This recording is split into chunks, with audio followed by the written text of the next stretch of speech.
So Victoria is on track to return to surplus by 2023, which is not too far away, with almost $6 billion to be wiped off from the state's deficit. That seems like a remarkable turnaround from where the state was just last year following those shutdowns. Well, Peter, look, we're seeing growth increase right across the country, and that's a welcome thing.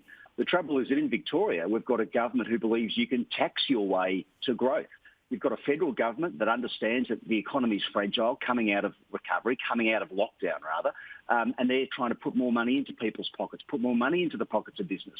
By contrast, you've got a state Labor government increasing taxes on family homes, increasing taxes on small business. It's exactly the wrong solution at exactly the wrong time. We've got green shoots and this government wants to step all over them. Well, but the economy is growing. I mean, that is the fundamental point here. So isn't now the time to rein in spending? Well, rein in waste, yes, Peter, but don't increase taxes. The median house price in Melbourne is it's nearly $1.1 million.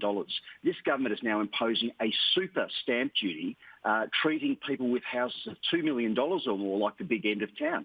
There are 26 suburbs or towns in Victoria where the median house price is $2 million or over. This is a Labor government which is resorting to type, taxing the family home, taxing small business, hitting middle-income earners because they can't control their own project budget blowouts. Yeah, well, OK, so being critical of the increases in stamp duty and land tax, does that mean a Victorian Liberal government would have higher deficits? Well, as a former Treasurer, I can tell you, Peter, there are two ways you can try and get your budget back into balance. One is you can tax, which is the Labor approach.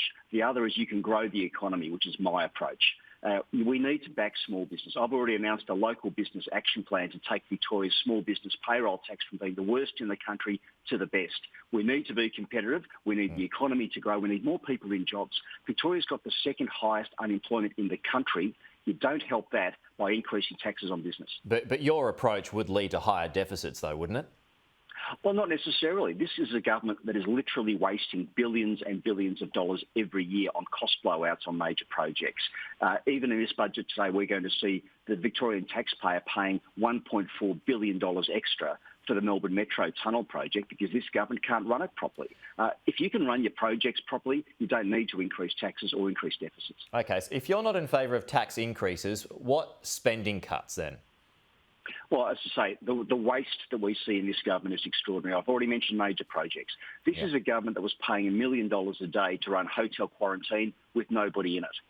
Who does that? Who pays $1 million a day to run a system that does not house a single return traveller? Yeah, that's what Labor did. So there is so much waste. There is so much mismanagement in this government. That's where Victorians want the focus of a government to be.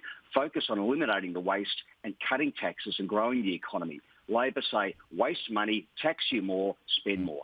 So what a fundamentally different approach. What other government spending would you not proceed with? Well, look, I'm actually supportive of some of the announcements in the budget. We've got an ambulance crisis here in Victoria. We saw just recently a 32-year-old woman died because she was waiting 7 hours for an ambulance in an inner-city suburb. That is disgraceful.